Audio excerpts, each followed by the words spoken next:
Allahu Akbar, Allahu Akbar, Allahu Akbar, Allahu Akbar, Allahu Akbar, Allahu Akbar. Salam ilahi menuntut kesatuan, maju serta membela kebenaran untuk negara, bangsa dan kemakmuran. Allah tegakkan, Allah tegakkan. Assalamualaikum warahmatullahi wabarakatuh.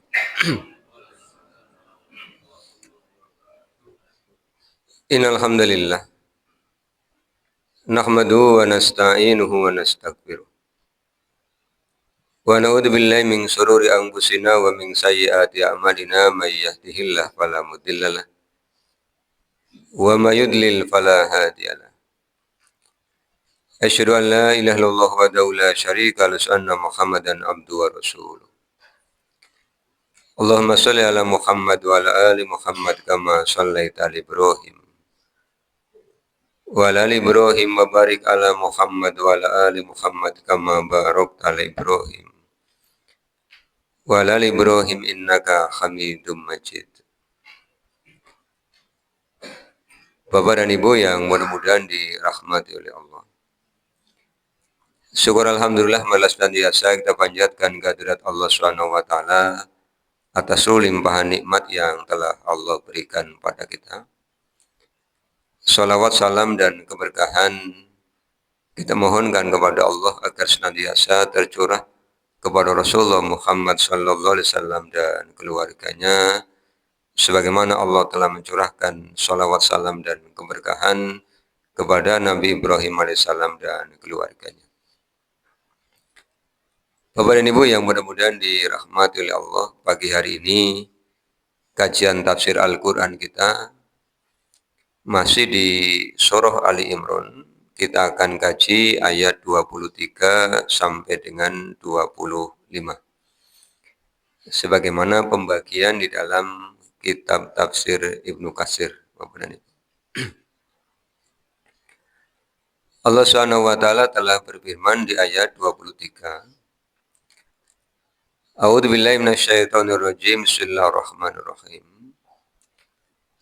Alam taro ilal ladzina utu nasiban minal kitabi yud'auna ila kitabillahi liyahkuma bainahum summa yatawalla fariqum minhum wa hum mu'ridun.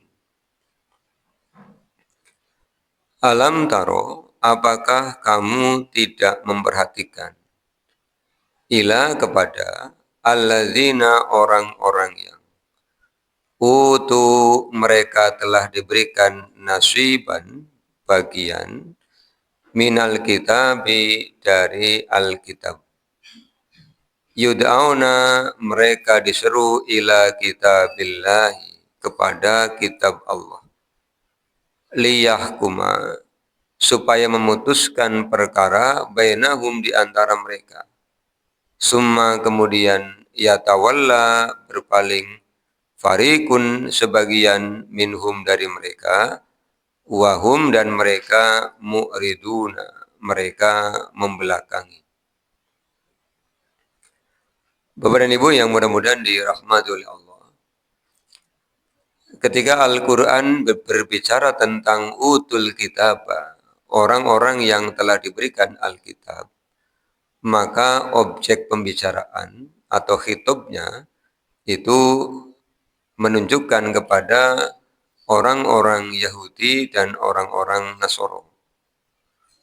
Karena sebelum Al-Quran turun, mereka yang pernah didakwai oleh Nabi Musa, Bani Israel, pernah didakwai oleh Nabi Daud, juga Bani Israel, pernah didakwai oleh Nabi Isa, juga Bani Israel, oleh Allah berturut-turut telah diberikan risalah, telah diberikan wahyu berupa kitab Taurat. Allah berikan kitab Taurat kepada Nabi Musa untuk didakwahkan kepada Bani Israel. Allah berikan kitab Zabur kepada Nabi Daud untuk didakwahkan kepada Bani Israel. Allah berikan kitab Injil kepada Nabi Isa untuk didakwahkan kepada Bani Israel. Jadi 3 nabi ini memang oleh Allah diutus untuk mendakwai Bani Israel. Kemudian masing-masing dari nabi-nabi ini telah menyampaikan pesan. Termasuk yang Allah kisahkan Nabi Isa di Al-Quran surah As-Saff. Nabi Isa berpesan kepada Bani Israel tentang kedatangan Nabi Muhammad. Dan Nabi Isa berpesan kepada mereka untuk mengimani ketika nabinya datang. Di Al-Quran surah As-Saff ayat yang ke-6. As-Saff ayat ke-6. Wa idh qala Isa ibnu Maryam ya bani Israila inni rasulullahi ilaikum musaddiqan lima baina yadayya minat tawrati wa mubasysyiran bi rasuli ya'ti min ba'di ismuhu Ahmad. Falamma ja'ahum bil bayyinati qalu hadza sihrun mubin. Wa dan ingatlah ketika qala Isa bin Maryam, Isa bin Maryam telah berkata. Ini Allah mengabadikan ucapannya Nabi Isa. Ya Bani Israel, wahai Bani Israel. Ini menunjukkan bahwa Nabi Isa itu memang mendapatkan tugas dakwanya hanya untuk satu kaum, yaitu Bani Israel. Ini sesungguhnya aku Rasulullahi utusan Allah ilaikum untuk kalian. Musaddiqon membenarkan lima terhadap apa baina yadayya, apa yang ada di depan. Maksudnya sebelum Nabi Isa diutus itu sudah Allah utus Rasul-Rasul untuk Bani Israel. Minat Taurati dari Taurat. Kerasulan Nabi Isa itu mendukung apa yang telah Allah syariatkan kepada Nabi Musa di dalam kitab Taurat. Kemudian Nabi Isa menyampaikan wa mubasysyiron dan menyampaikan kabar gembira bi rasulin dengan adanya seorang rasul. Ya'ti yang akan datang mimba di sesudahku. Ismuhu namanya Ahmadu. Ahmad.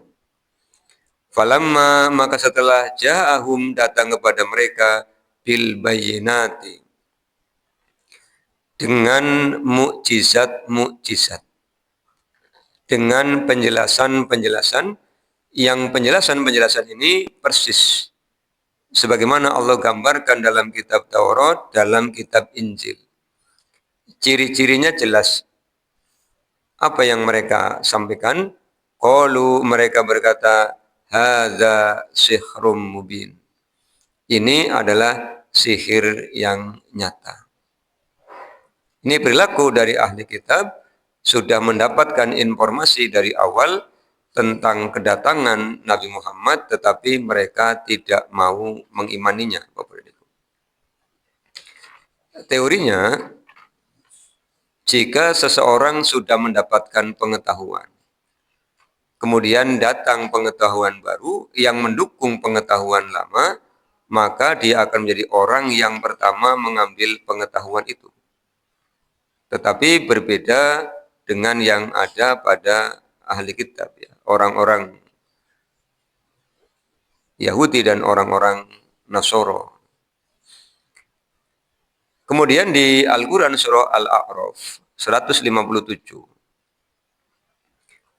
Allah menyampaikan alladzina yattabi'una ar-rasulan nabiyyal ummiyal ladzi yajidunahu maktuban indahum fit Taurati wal Injili. Harusnya orang-orang ahli kitab itu, kata Allah, alladzina menjadi orang-orang yang yattabi'una ar-rasula. Mereka mau mengikuti Nabi Muhammad. Seorang nabi, an-nabiyyal ummiyya, seorang nabi yang ummi. tidak berketerampilan membaca dan menulis. Alladzi yang yajidunahu, mereka mendapatinya. Mendapati apa Bapak Ibu? Mendapati informasi, mendapati ciri-ciri. Kalau dalam kitabnya Imam Tirmidzi namanya Sama'ilul Muhammadiyah.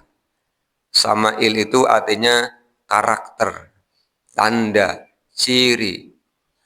Yajidunahu, mereka mendapati ciri-ciri Nabi Muhammad maktuban, termaktub.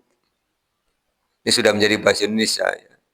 Sebagaimana termaktub dalam maktuban itu tercatat, tertulis dari kata kataba, yaktubu, kitaban, katibun, maktubun, itu isim maf'ul yang ditulis. Tapi karena ini menduduki posisi maf'ul, maka dibacanya maktuban. Maktubun itu kalau posisinya sebagai mubtada ya Pak. Maktubun ini karena menduduki posisi maf'ul setelah yajidunahu, setelah fa'il dan fi'il dan fa'il, maka menjadi maktuban, maf'ul. Maktuban tercatat indahum, di sisi mereka, apa yang menjadi milik mereka. Tercatat di mana sifat-sifatnya Nabi itu? Fit Taurati, dalam kitab Taurat. Wal Injili, di dalam kitab Injil. Ya'muruhum, Nabi Muhammad memerintahkan kepada mereka bil ma'rufi, terhadap perkara yang ma'ruf. Wa yanhahum, dan melarang mereka anil mungkari, dari perkara yang mungkar. Wa yuhillu lahumut thayyibati, menghalalkan untuk mereka semua yang baik. Wa yuharrimu alaihim, dan mengharamkan atas mereka al-khobais, perkara-perkara yang buruk. Ini tanda-tanda tentang kenabian Nabi Muhammad itu sudah sangat jelas di dalam kitab Taurat, di dalam kitab Injil. Maka Bapak dan Ibu, kalau kita membaca keberislaman salah seorang tokoh ahli kitab, Abdullah bin Salam, ketika dia sedang berada di atas pohon kurma, kemudian didatangi oleh orang yang memberitahu bahwa Nabi itu sudah datang, maka kemudian dia segera turun, ikut menyambut kedatangan Nabi Muhammad. Dan begitu Nabi Muhammad datang, dia bilang begini, aku sangat kenal, aku mengenali beliau lebih baik dibandingkan aku mengenali anak-anakku sendiri. Karena semua cirinya yang sudah Allah ceritakan dalam kitab Taurat ada pada beliau. Dari cara berjalannya, cara bicaranya, kemudian fisiknya, semuanya kenal betul. Padahal baru ketemu. Makanya Abdullah bin Salam langsung masuk Islam. Ini orang yang dalam hatinya tidak ada kedengkian, tidak ada kesombongan, hidayah itu lebih cepat masuk. Tetapi orang yang dalam hatinya ada kedengkian, ada kesombongan, meskipun sudah tahu, tidak mau. Lah orang-orang ahli kitab ketika Rasulullah datang mendakwai mereka, nanti kita ketemu ayatnya di Al-Quran surah Ali Imran. Rasulullah diberikan tugas oleh Allah untuk mendakwai semua manusia, termasuk ahli kitab.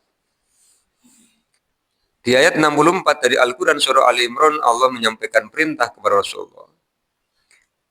Qul ya ahlal kitabi ta'alau ila kalimatin sawa'im bainana wa bainakum alla na'budu illallah wa la nusyrika bihi syai'a wa la yattahida ba'duna ba'dun arbabam min dunillah fa in tawallaw faqulu syhadu bi anna muslimun.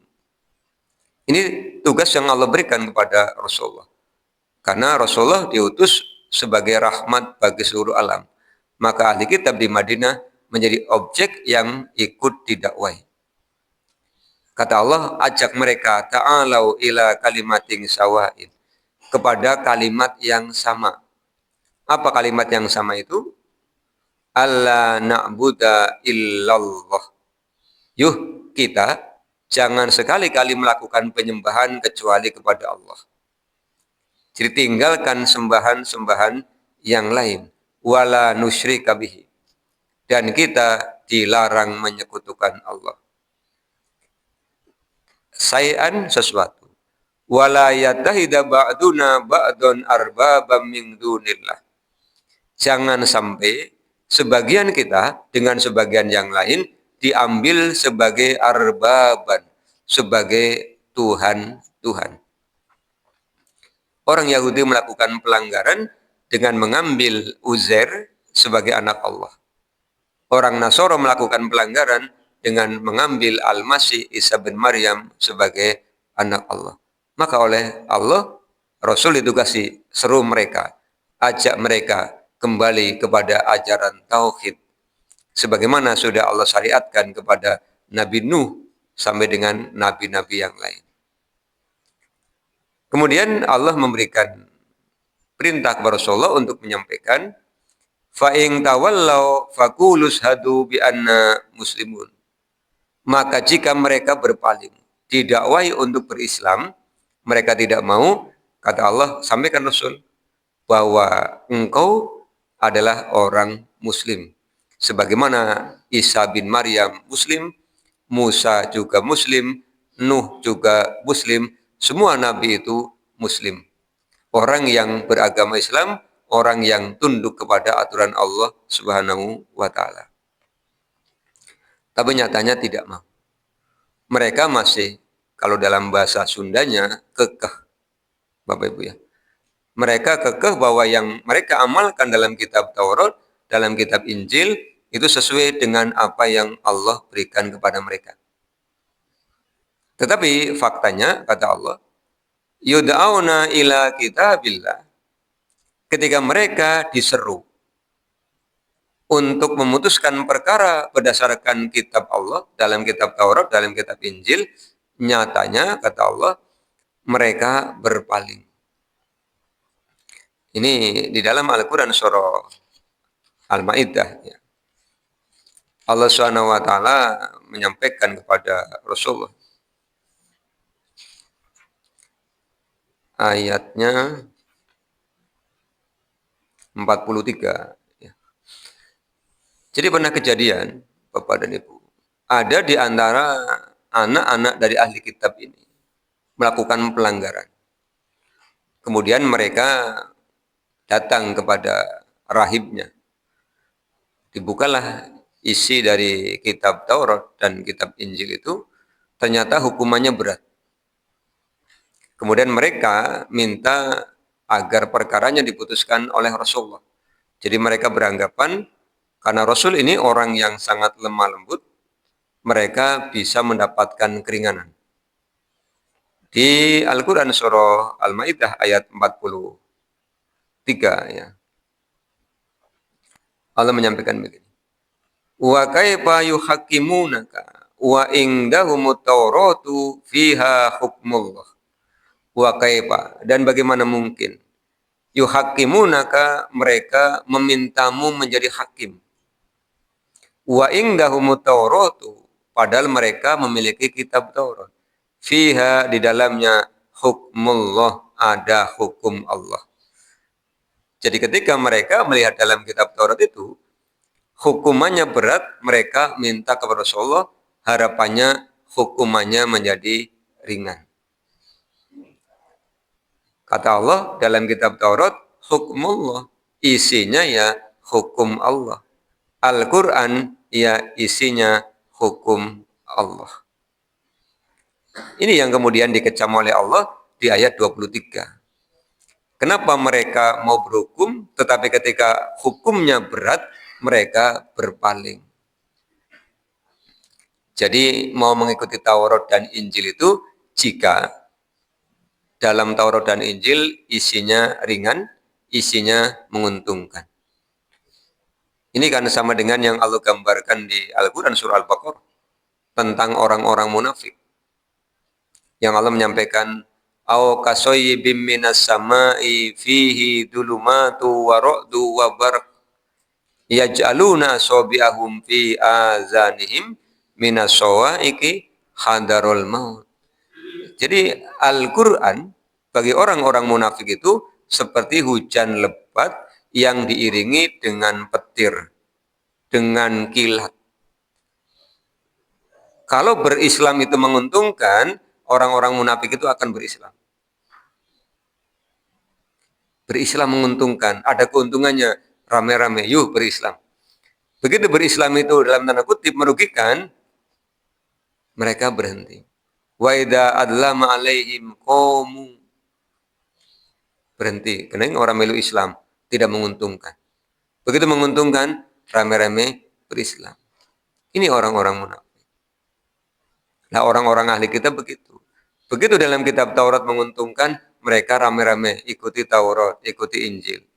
Tapi begitu kitab Taurat dan Injilnya dalam tanda kutip merugikan mereka, ya tawalla, mereka berpaling. Bapak dan Ibu yang mudah-mudahan dirahmati Allah. Ketika Al-Quran membicarakan kepada kita ahli kitab di banyak surah, di banyak ayat, bukan hanya bercerita tentang peristiwa yang terjadi di masa lalu, Bapak. Tapi menceritakan kepada kita bagaimana karakter umumnya manusia. Karakter umumnya manusia hanya akan mengambil aturan yang sesuai dengan kepentingan. Maka kalau kita hidup di era sekarang, sering ada ungkapan orang kok senengnya ngotak-ngatik aturan. Ya karena dalam rangka mencari keuntungan. Keuntungan itu bisa mendapatkan sesuatu dari luar ke dalam, bisa menyebabkan keselamatan atas dirinya ketika melakukan pelanggaran. Dan ini sebenarnya tabiat ahli kitab yang memang mereka itu mengimani sebagian dan mengkafiri sebagian. Kemudian kenapa mereka tidak mau mengikuti apa yang Allah telah syariatkan dalam kitab Taurat, tidak mengikuti apa yang Allah syariatkan dalam kitab Injil. Dan ujungnya kenapa mereka tidak mau beriman kepada Nabi Muhammad? Kenapa mereka tidak mau beriman kepada Al-Quran ketika nabinya mendakwai mereka? Karena mereka punya anggapan begini. Bapak Ibu. Zalika yang demikian bi'annahum, dengan sebab bahwasanya mereka qalu, mereka telah berkata, lang tamassanan naru, kami tidak akan disentuh oleh api neraka. Coba. Sangat percaya diri orang-orang ahli kitab itu mengatakan kami tidak akan disentuh oleh api neraka. Illa kecuali ayyamam ma'dudah. Hanya beberapa hari. Ini kan sama dengan yang ada di Al-Quran surah Al-Baqarah. Sudah kita kaji ayatnya. Di ayat yang ke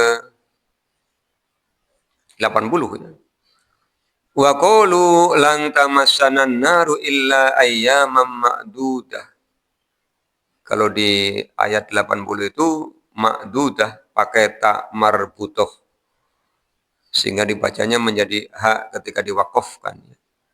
Kalau di ayat 24 itu menggunakan ta maftuhah. Kalau marbutoh itu nutup ya Pak, gelondongan, titiknya 2 di atas. Kalau maftuhah itu buka. Kalau dibaca menjadi T, kedengaran H. Kiroahnya memang beda-beda ya. Itu sama, artinya ma'dudah itu yang dihitung. Dari kata adad. Adad ma'dud, yang menghitung dan yang dihitung ya. Kemudian Allah mengajukan pertanyaan begini di Al-Baqarah 80. Qul, katakanlah wahai Rasul, kalau mereka mengatakan mereka tidak akan disentuh oleh api neraka. Attakhadtum, apakah kalian telah mengambil indallahi, di sisi Allah, ahdan, perjanjian. Fala yukhlifallahu ahdahu, padahal Allah tidak pernah ingkar janji. Tanyakan kepada mereka, ketika mereka punya pengakuan mereka tidak akan masuk neraka, tanyakan, mana ayat yang menggaransi bahwa mereka tidak akan masuk neraka? Mana perjanjiannya dengan Allah? Itu yang Allah perintah Rasulullah untuk mengajukan pertanyaan. Atau jangan-jangan kata Allah, am taquluna 'alallahi ma la ta'lamun. Atau jangan-jangan kalian hanya ngomong tapi tidak punya pengetahuan. Bahasa anak mudanya asbun. Asal bunyi, ngomong tanpa dalil. Apa dalil itu, Bapak Ibu? Bukti. Ngomong ngalor ngidul ngatan ngulon, begitu tanya mana buktinya? Zong, tidak ada. Itu perilaku ahli kitab. Sehingga Allah menyampaikan, bala tidak demikian. Man siapa saja kasab, mengerjakan sayyi'atan keburukan, wahatot bihi dan dosa, khoti'atuhu dosanya, faulaika ashabun nar. Kata Allah, dari bangsa manapun, asal usul keturunan siapapun, kalau melakukan keburukan, melakukan dosa, Allah akan hukum mereka. Jadi keselamatan bukan didasarkan kepada asal usul keturunan, tetapi karena perbuatannya. Sebaliknya, 82, walladzina amanu wa amilus solihati ulaika ashabul jannah hum fiha khalidun. Siapapun yang beriman, siapapun yang beramal solih, maka mereka calon-calon penghuni surga. Apapun latar belakang kebangsaannya. Jadi Islam ini meluruskan kembali pemahaman bahwa surga dan neraka itu memang syaratnya sama. Iman dan amal soleh. Itu yang Allah berikan kepada nabi-nabi terdahulu. Bukan karena asal-usul keturunan, karena merasa Bani Israel, kemudian dijamin selamat. Tidak, kata Allah. Kemudian Allah SWT juga mengingatkan mereka, Bapak Ibu. Masih di Al-Quran, surah Al-Baqarah, ya, ayat 94. Kul in kanat lakumud darul akhiratu indallahi khalisatan min dunin nasi fatamannawul mauta in kuntum shadiqin. Rasul oleh Allah ditugasi, katakan Rasul kepada Bani Israel, jika mereka yakin akhirat itu khusus untuk mereka, yang lain akan masuk neraka, jadi surganya hanya untuk mereka, katakan kepada mereka, fatamannawul mauta, coba mati sekarang mau apa tidak?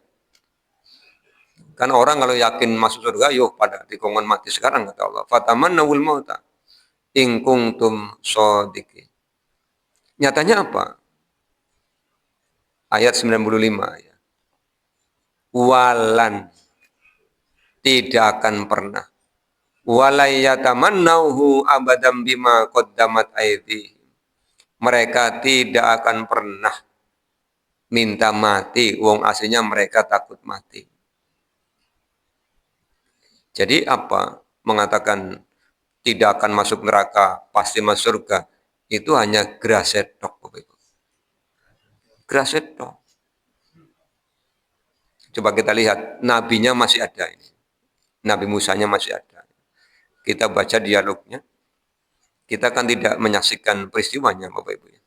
Tapi Allah yang menceritakan. Allah Maha menyaksikan peristiwa-peristiwa ini. Nih, kita lihat di Al-Quran surah Al-Ma'idah.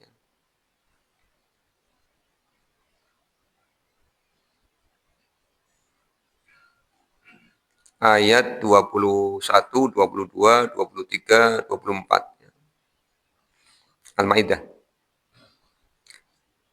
Nabi Musa bilang begini di ayat 21 itu.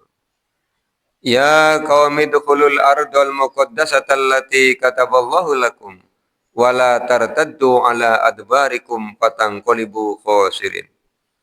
Ya qaumi, wahai kaumku, udhulu, masuklah kalian al-ardul muqaddasata, ke tanah yang disucikan, allati yang kataballahu Allah tetapkan lakum untuk kalian, wala tartaddu dan janganlah kalian berpaling ala adbarikum ke belakang, fatanggolibu khosirin maka kalian akan berpaling dalam kerugian.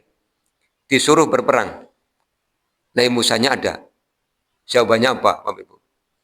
Qalu mereka berkata, ya Musa, wahai Musa, inna sesungguhnya fiha di dalam negeri itu, qaumang jabbarina, ada orang-orang yang jabbarin, gagah perkasa. Ini ciri orang yang mentalnya kecil. Bahasa anak kecilnya cemen. Cemen. Dijak perang oleh Nabi Musa ngomongnya apa? Ungi gede-gede. Wa inna dan sesungguhnya kami lan nadhulaha, kami tidak akan masuk ke negeri itu menggunakan lan, tidak akan pernah, hatta sehingga yakhruju minha, mereka keluar.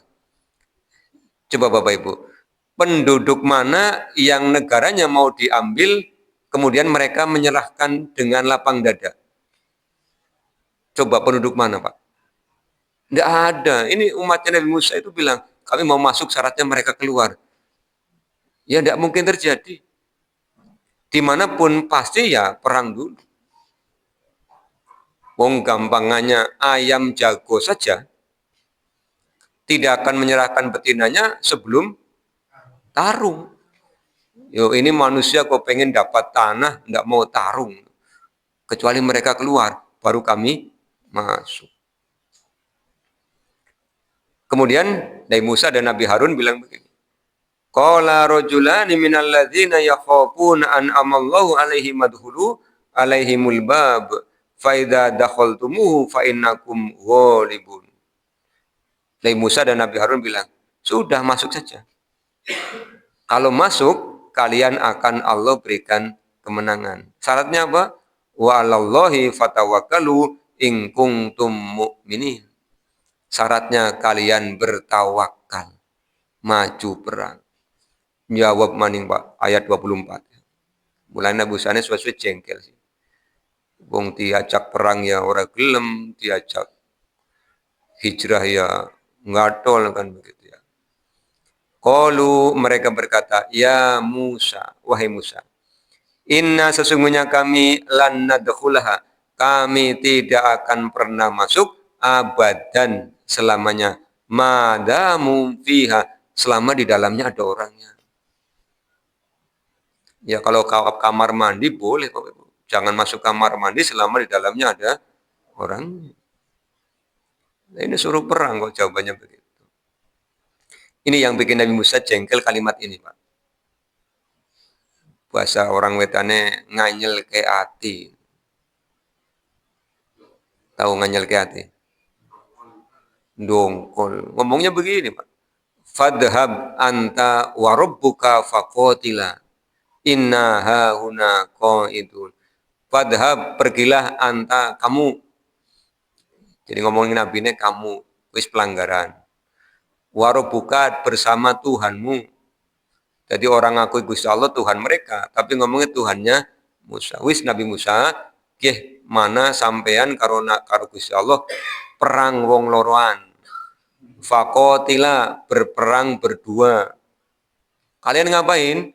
Inna hauna qaidun. Kami nunggu di sini sambil duduk-duduk. Wah, menang ya melu. Coba apa orang Nabi ini jengkel, Pak. Akhirnya Nabi Musa bilang begini kepada Allah. Ini sudah sampai akhir dari kesabaran seorang Nabi. Padahal kurang sabar apa Nabi Musa itu kan termasuk ulul azmi. Qala, Nabi Musa berkata, Rabbi ya Tuhanku, ini sesungguhnya aku la amliku, aku tidak kuasa, illa kecuali nafsi, diriku, wa akhi dan saudaraku. Gampangannya ya Allah, kula sampun degel, atine wis kesel ngurusi wong sama akeh. Aku hanya mampu menguasai diriku dan kakakku. Apa yang Nabi Musa minta kepada Allah? Fafruk, maka pisahkanlah bainana kami wa bainal qaumil fasikin, bersama orang-orang yang fasik. Ini mereka semua fasik. Dicak perang ora gelem, malah minta Nabi Musa dan Allah yang berperang. Kue jare bahasa orang kampung saya ngetiplakena, Bapak Ibu. Jenengan tahu ngetiplakena? Mengetiplakan. Itu sama dengan ada orang naik sepeda, bawa muatan berat di belakangnya, naik di jembatan, ngeden-ngeden, terus ada orang datang, Pak, Pandirawangin dorong, iya. Begitu orangnya megang sepedanya, dia malah duduk. Oh, Pak, dorong. Penaknya dapat kenapa? Penaknya dirubun nanti, Pak.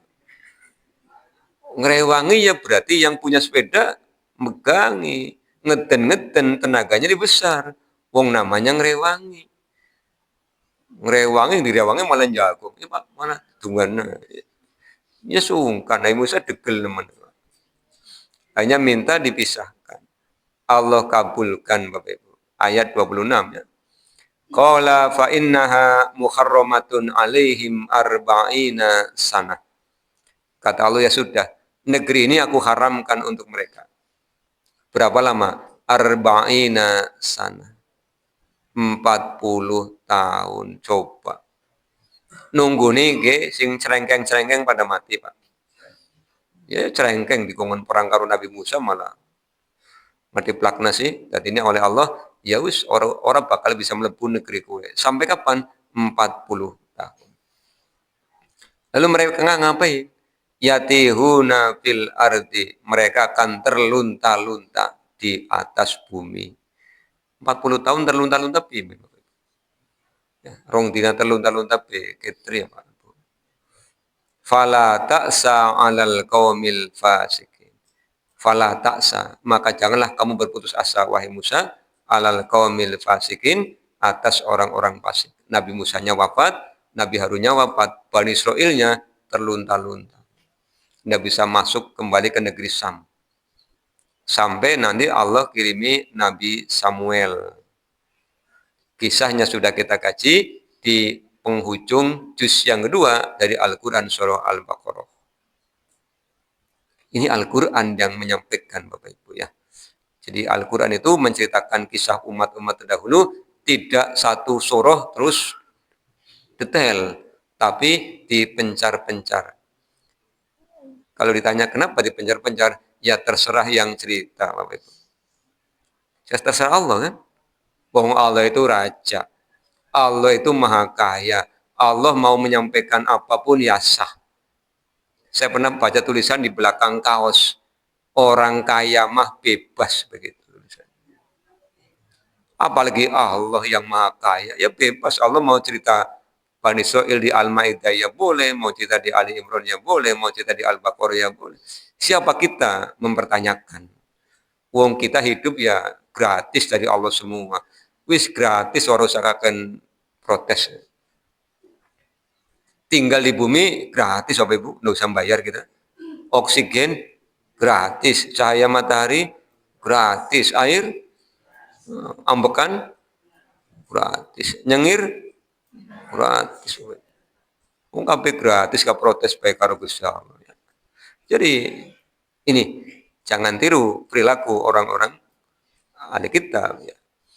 Kemudian kenapa mereka yakin bahwa mereka itu tidak akan masuk neraka? Di Al-Quran surah Al-Ma'idah 18, Allah menceritakan ucapan mereka. Wa qalatil yahudu wan nasoro, orang-orang Yahudi, orang-orang Nasrani pernah berkata begini, nahnu abna'ullahi wa ahibba'uh. Kami adalah anak-anak Allah dan kekasih-kekasihnya. Kemudian kata Allah kepada Rasul, sampaikan, kul katakanlah, falima yu'adzibukum bidunubikum. Kalau kalian merasa sebagai anak-anak Allah, kekasih-kekasih Allah, kenapa kalian hidupnya penuh siksaan? Coba, Bani Israil di era sebelum Nabi Musa, tinggal di Mesir, disiksa oleh siapa? Fir'aun. Coba kalau mana buktinya kalian ngaku anak-anaknya Allah. Nyatanya hidup kalian penuh siksa. Setelah Nabi Sulaiman wafat, negerinya diserbu oleh Kaisar Nebukadnezar dari Babilonia. Dihancurkan mereka. Jadikan budak. Terpencar kemana-mana. Jadi hanya klaim saja. Pengakuan yang tidak berdasar. Kemudian Allah menegaskan, wa gurrohum fi dinihim. Wa gurrohum. Dan mereka, gurur ya. Gurur itu apa namanya? Tipuan. Wa gurrohum, dan mereka tertipu fi dinihim, pada agama mereka. Maka apa yang keadaan mereka, yaftaruna, mereka ada-adakan. Kemudian ayat terakhir 25 Allah mengajukan pertanyaan begini. Fakaifa, maka bagaimana, idza, apabila jama'nahum, kami kumpulkan mereka. Liyaumin, pada suatu hari, la raiba fih, yang tidak ada keraguan di dalamnya. Wa wufiyat, dan disempurnakan kullu nafsin, tiap-tiap jiwa, maka sabat, apa yang telah dikerjakan, wahum, dan mereka la yudlamun, mereka tidak didolimi. Jadi Allah mengingatkan apa yang mereka kerjakan berdasarkan sesuatu yang mereka adakan. Allah mengajukan pertanyaan, bagaimana nanti kalau kalian dikumpulkan? Nabi Musanya diundang, Nabi Isanya diundang, Nabi Dawudnya diundang. Kemudian mereka akan ditanyai apakah yang dikerjakan oleh umat setelahnya sama dengan yang mereka ajarkan, mereka akan menyesal. Karena yang mereka kerjakan, kata Allah, makanu yaftarun, diada-adakan. Bapak dan Ibu yang mudah-mudahan dirahmati oleh Allah. Ayat ini berbicara tentang ahli kitab, tetapi pelajarannya untuk kita, Bapak Ibu. Maka apa yang kita lakukan agar kita tidak meniru mereka? Yang pertama, berhukumlah dengan Al-Quran untuk seluruh persoalan kehidupan kita. Persoalan pertama apa? Siapa yang kita sembah? Al-Quran sudah menunjukkan Allah yang harus kita sembah. Bagaimana cara menyembah Allah? Allah minta kita menyembah Allah dengan sholat. Maka jangan melakukan penyembahan sesuai dengan selera kita. Surah Toha ayat 14. Allah menyampaikan, innani anallahu la ilaha illa ana fa'budni wa aqimis sholata. Jadi menyembah Allah caranya dengan sholat, bukan dengan ritual yang lain. Makanya sholat yang ada sujudnya, ada rukunya, karena sholat adalah penyembahan. Pak, kenapa sholat jenazah tidak ada ruku dan sujudnya? Karena sholat jenazah bukan lagi nyembah Allah, lagi mendoakan jenazah. Maka hanya 4 takbir. Jangan sampai lupa, ya Pak. Saking semangatnya sholat jenazah ada ruku sujudnya kan ya gawat nanti. Ya pernah. Masa pernah? Ya, makanya diberitahu makmumannya ini hanya ada 4 takbir gitu ya. Kemudian yang ketiga pelajarannya, jangan pernah berpaling dari Al-Quran. Karena Al-Quran itu adalah hudan, petunjuk. Sekarang Bapak Ibu, jenengan kalau mau bepergian kemanapun, yang pertama disiapkan apa? Alamat, bukan bekal, alamat dulu. Ke Pandola ning Jakarta, ning siapa? Ning Adi. Duit punya, pakaian punya, kendaraan punya, tapi orang ngecek alamat. Kira-kira anjuk apa anjuk, Pak? Anjuk balik rumah mana? Muter. Gani orang ketemu. Lambu alamatnya ngendi? Tapi kalau ada alamat, jalan, nomor, kelurahan, kecamatan, insya Allah ketemu. Perkara lama atau cepat kan tergantung rute perjalanan. Tapi bepergian tanpa alamat, yes alamat orang ketemu, Pak. Alamat palsu. Iya. Wong kadang-kadang alamat ada sampai, mohon maaf Pak, ini sudah ganti kepemilikan rumah. Yang lama kemana? Pindah kemana? Ya itu Pak. Pas pindah tidak cerita. Ada nomor kontaknya? Ada. Udah lama kita hubungi, tidak nyaut. Sudah ketemu, Pak. Iya. Jangankan di Jakarta yang luas, di desa saja kita nyari satu nama. Saya pernah berkunjung ke suatu desa di kabupaten itu. Karena menghadiri pengajian. Saya lupa, tidak tanya alamat, hanya diberitahu nama desanya. Saya mencari nama Pak Slamet begitu. Terus ditanya, Pak Slamet yang mana, Mas? Aduh, iya ya.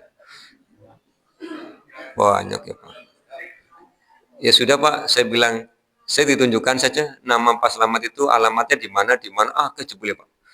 Saya datang ke situ, begitu datang mau ketemu Bapak Slamet. Dari mana, Mas? Dari kota Tegal.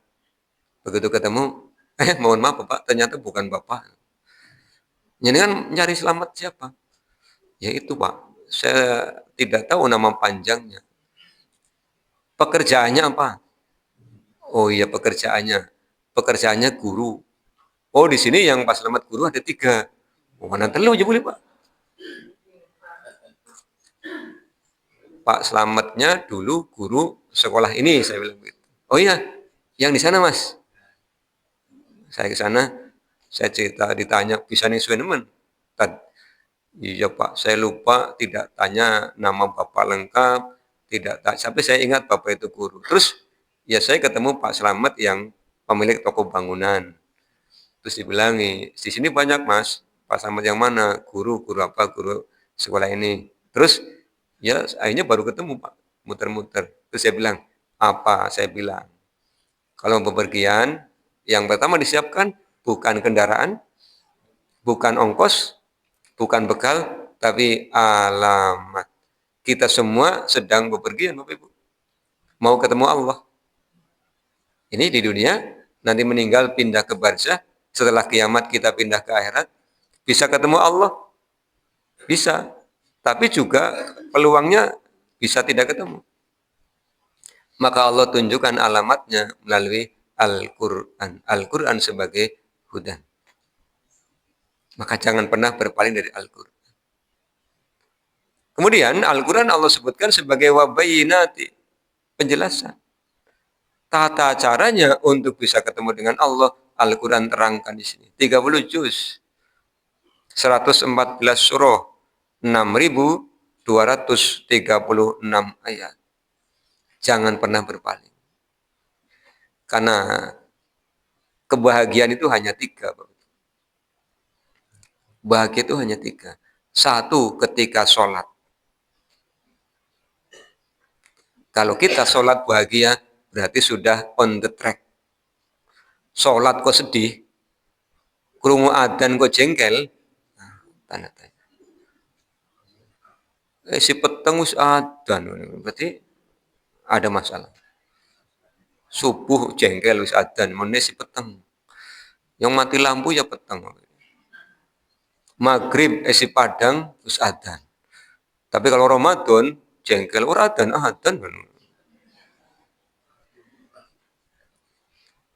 Jadi ketika Bapak Ibu sholat harus bahagia. Itu sudah on the track, benar.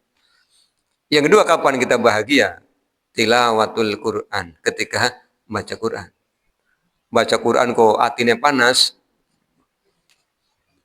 something wrong. Ada yang salah. Yang ketiga, bahagia itu kapan? Ketika zikrullah. Ketika ingat kepada Allah, bahagia. Itu adalah kebahagiaan yang hakiki. Nanti pulang, muhasabah diri masing-masing, iya ya.